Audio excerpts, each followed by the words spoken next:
Hello, আসসালামু আলাইকুম। আজকে আমি রান্না করতে আসলাম। কি রান্না করব? আচ্ছা, পরে দেখা যাবে কি রান্না করতে আসলাম। তো আপাতত আমি কড়াইটা গরম করতে দিয়েছি, কড়াইটা গরম হয়ে গেছে। এখন আমি দিয়ে দেব সয়াবিন তেল। তো দিয়ে দিলাম সয়াবিন তেল, তেলটা একটু গরম হবে, তারপরে আমি দেখা যাক কি দেওয়া যায়। তেল তো মোটামুটি গরম হয়ে গেছে। এখন আমি রান্না করার জন্য দেব পেঁয়াজ কুচি। পেঁয়াজ কুচিটা দিয়ে দিলাম।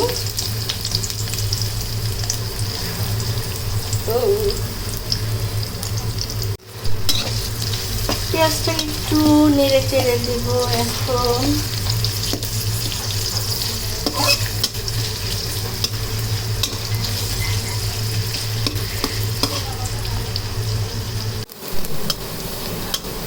পেঁয়াজ লাল হয়ে গেছে, যেহেতু এখন গুঁড়া মরিচ দেব, তাই একটু পানি দিয়ে দিলাম।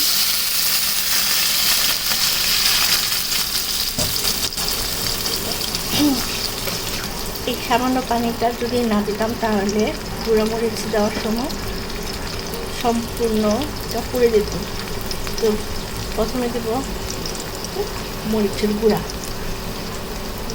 তারপরে দেব হলুদের গুঁড়া, এক চামচ করে দেব। আমি ট্যাংরা মাছ রান্না করবো, যেহেতু ডাটা আলু দিয়ে, তাই মশলা অল্প দিলাম। পুরো এক চামচ করে দিলাম, বেশি মশলা দিলে একদম বেশি হয়ে যাবে। এখন দেব লবণ। লবণ দিলাম স্বাদ মতো।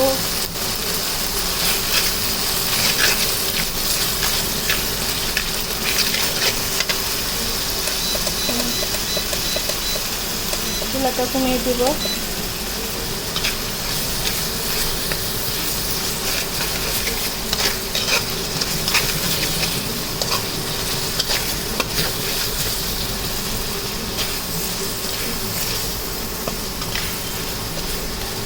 ইলেকট্রিক চুলার উপরে আমার কড়াইটা মেখে মেখে রান্না করে দিচ্ছে।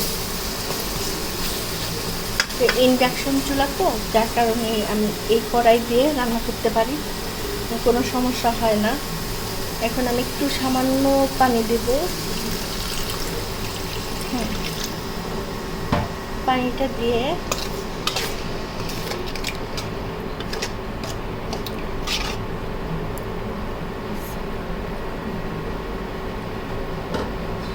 পানিটা ফুটে উঠলে তারপরে আমি এর মধ্যে মাছ দিব কষানোর জন্য। মশলা কষানোর পরে যে পানি দিয়েছিলাম, পানিটা ফুটে আসছে। এখন আমি মাছগুলো দিয়ে দেব। মাছগুলোকে হালকা একটু কষিয়ে নেব।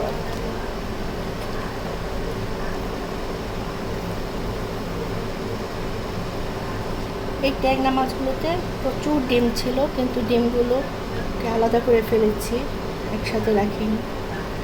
তো মাছগুলোকে এখন কষাতে দিলাম। মাছ কষানোর পরে উঠিয়ে ফেলেছি, আলাদা মানে ঝোল থেকে আলাদা করে এখানে উঠিয়ে রেখেছি। তারপরে সেই ঝোলের মধ্যে ডাটা আর আলুটা দিয়ে দিয়েছি ভালো করে কষানোর জন্য। আর সবজিটা ভালো করে কষানো হলে রান্নাটা ভালো হয়। ডাটা আলু কষানো হয়ে গেছে।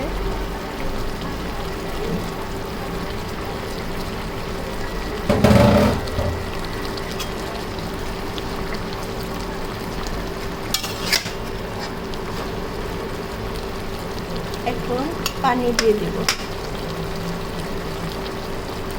যাতে ভালোভাবে সিদ্ধ হয়ে যায়।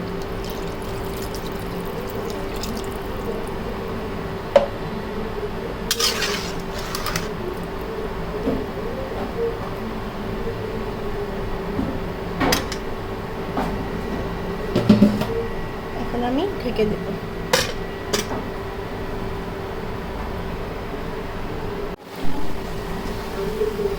সবজিটা সেদ্ধ হয়ে গেছে। এখন আমি এখানে দিয়ে দেব শাক বাটা, এটা হচ্ছে পেঁয়াজ রসুন আর জিরার একটা ফোড়ন বেটে নিয়েছি। তো এটা দিয়ে দেবো এখন। এটা দিয়ে তারপরে আমি বড় মাছ হলে মাছ দেওয়ার পরে দেই, কিন্তু এটা যেহেতু ট্যাংরা মাছ ভেঙে যাবে তাই আগে দিয়ে নিলাম। এখন মাছগুলো সব দিয়ে দেব।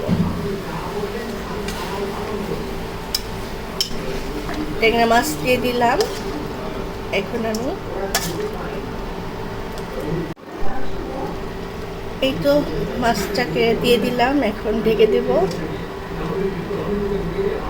আমার রেসিপি যদি আপনাদের ভালো লাগে তাহলে অবশ্যই ভিডিওতে একটা লাইক, কমেন্ট এবং সাবস্ক্রাইব করে দেবেন।